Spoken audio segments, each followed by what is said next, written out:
Have you ever stepped into a place and instantly felt like you didn't belong? That was exactly the feeling that settled in Zariah Grant's chest the moment she crossed the worn threshold of the old Midtown Recreation Center in Jackson, Mississippi. The building itself felt tired.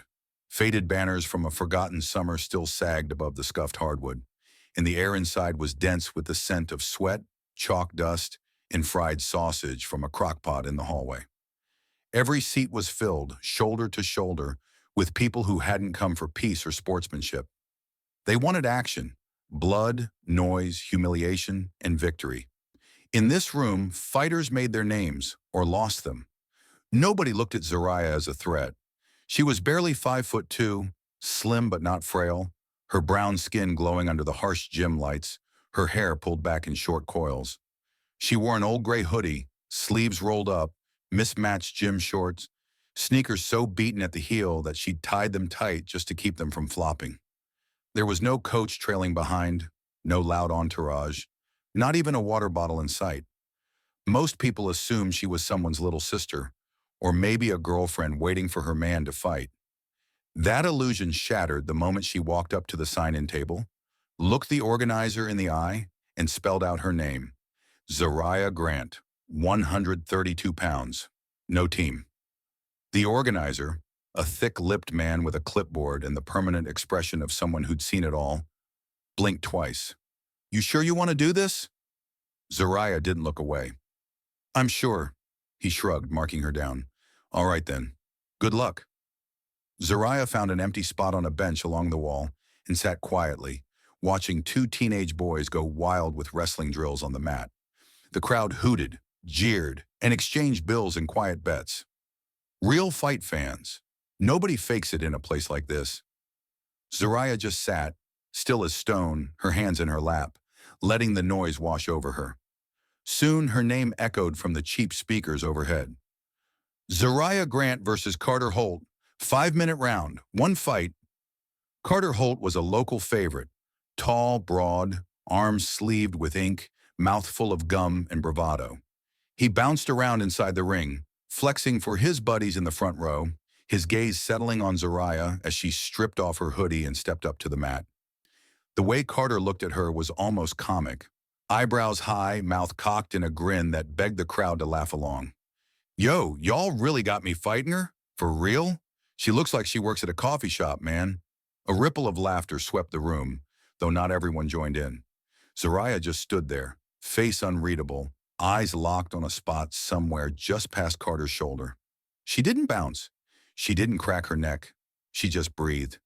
The ref gave his usual spiel, no elbows, no knees to the head, keep it clean, and glanced at both fighters.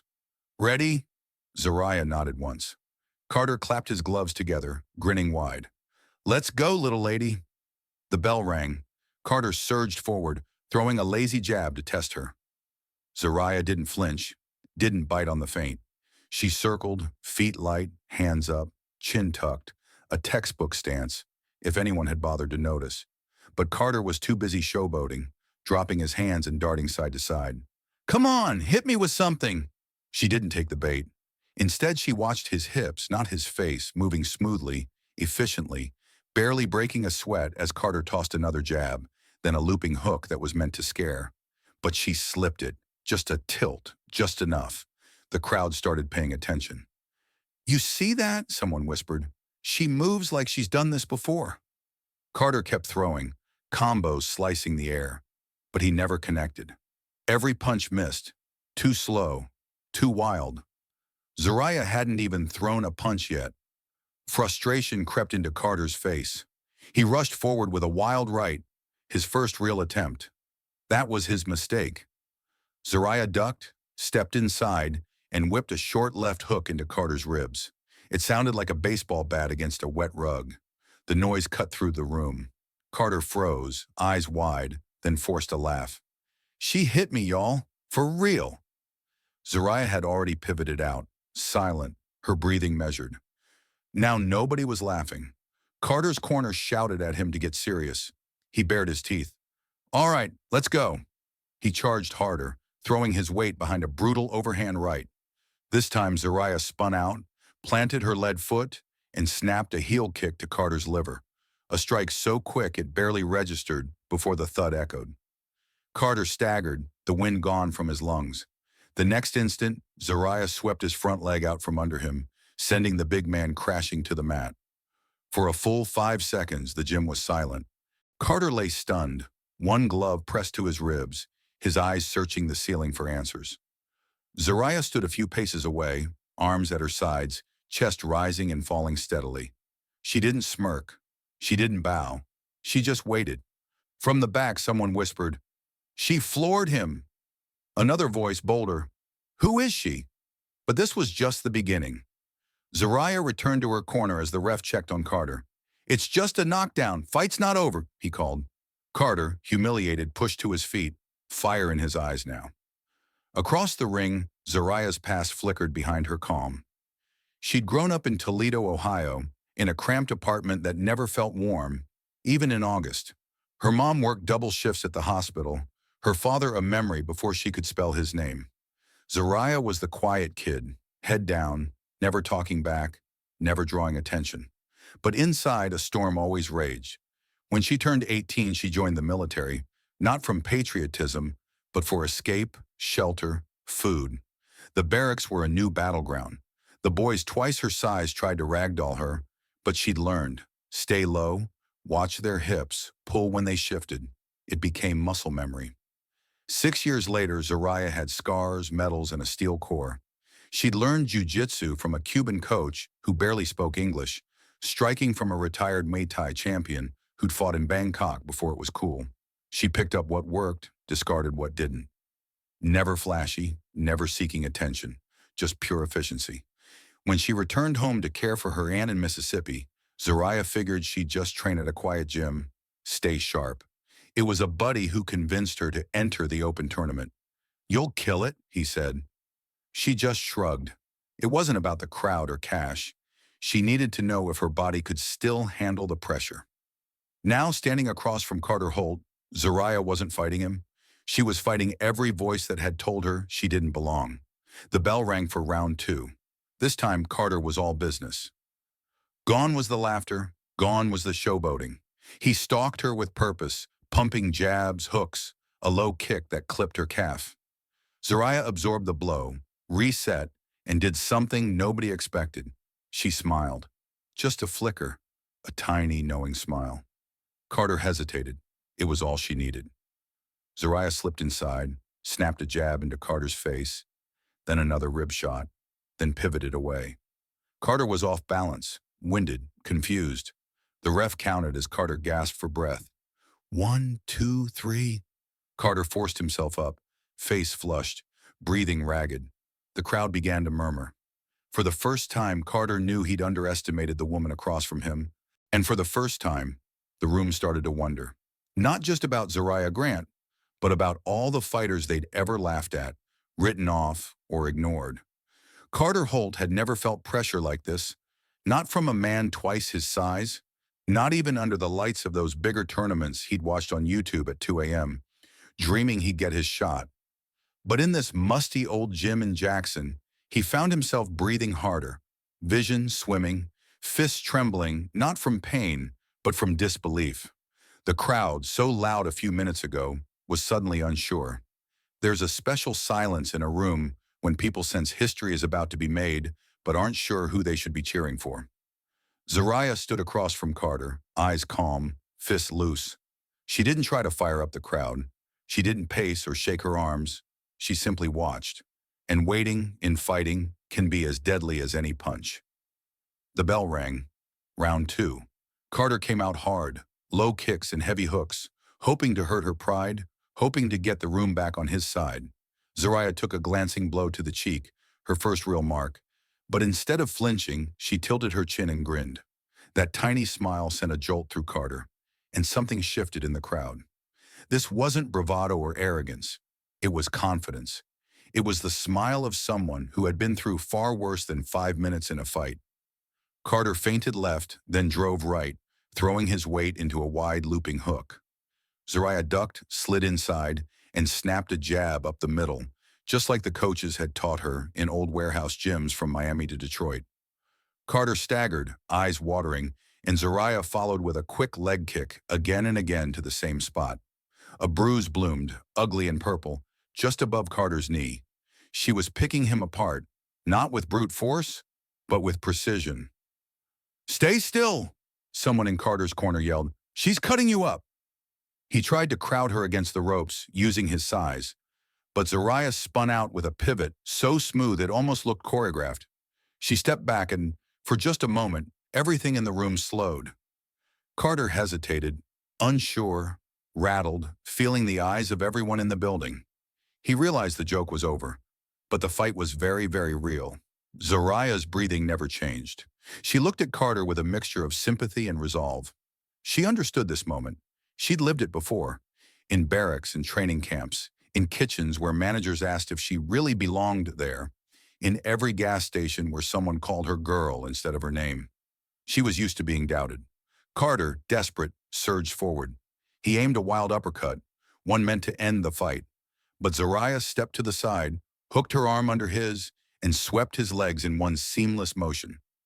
Carter crashed to the mat a second time. The crowd went wild, some cheering, some booing, all of them now paying attention. The referee separated them, checking Carter's eyes. "You good?" he asked. Carter nodded, but everyone could see the fire in his eyes had been replaced by something else.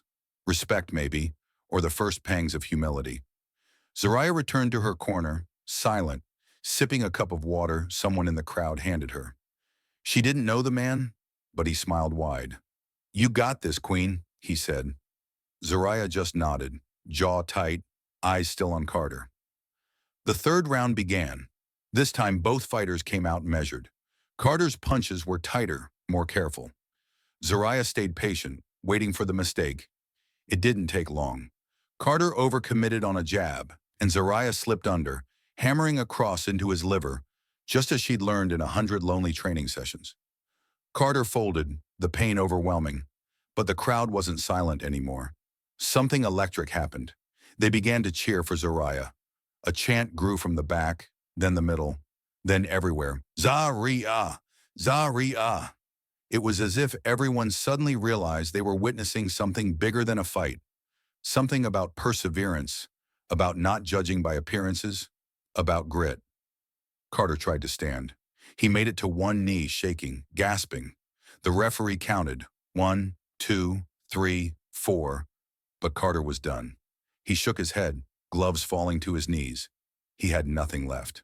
The referee called the match. The gym erupted not in chaos, but in awe. Zariah didn't raise her arms. She walked over, offered Carter a hand. He took it. For the first time, Carter looked up at her and nodded, his face raw with emotion. "You got me," he whispered. "See you at the next one," Zariah replied quietly, already turning away. For Zariah, victory had never been about knocking someone down. It was about standing up, again and again, no matter who was watching.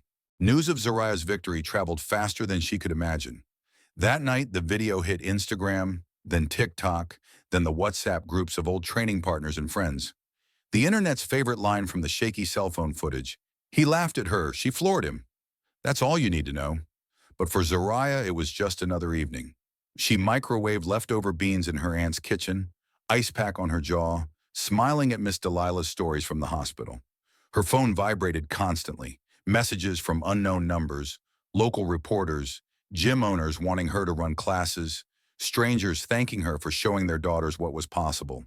She silenced them all. She didn't want fame. She just wanted to get up and go to work the next day. Still, life had changed. At the auto shop where she worked, the mechanics suddenly saw her differently. A few young women, some in their 20s, some mothers, began hanging around the gym, asking about training.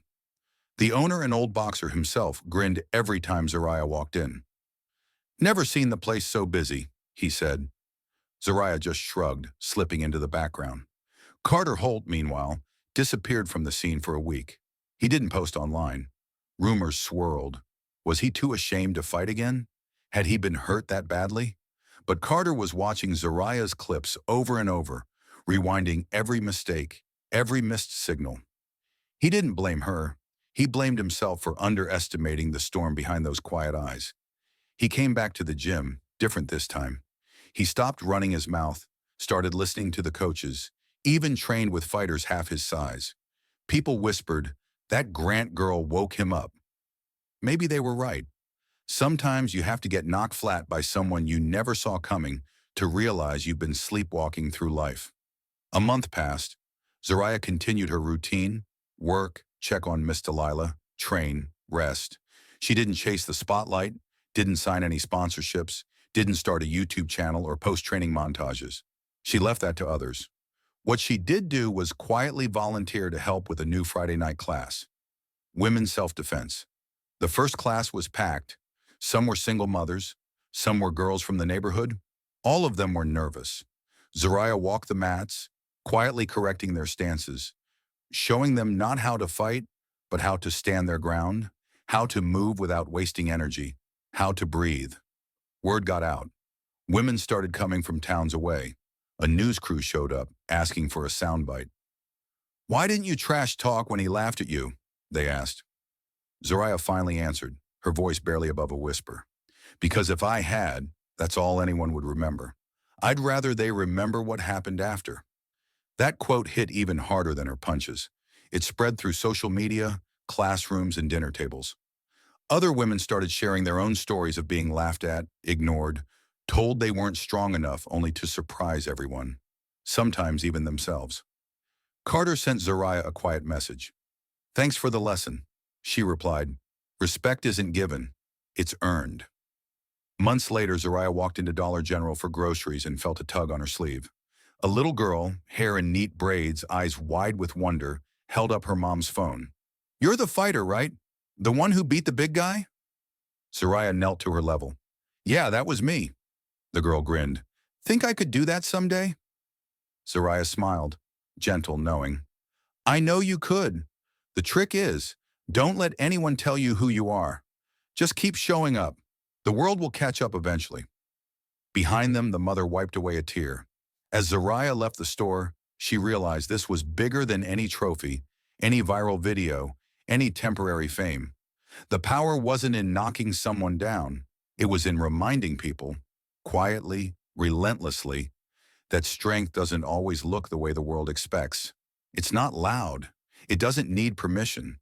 It lives in the moments no one sees, the battles nobody cheers for, and the victories that change everything, even when nobody is watching. So the next time the world laughs at you, shrugs you off, tells you you're too small, too quiet, too different, remember Zariah Grant. Remember the storm that built inside her, quietly year after year, until one day the world was forced to watch. And in that moment, as the world sat in stunned silence, she reminded us all. True power doesn't need applause. It just needs a chance to be seen.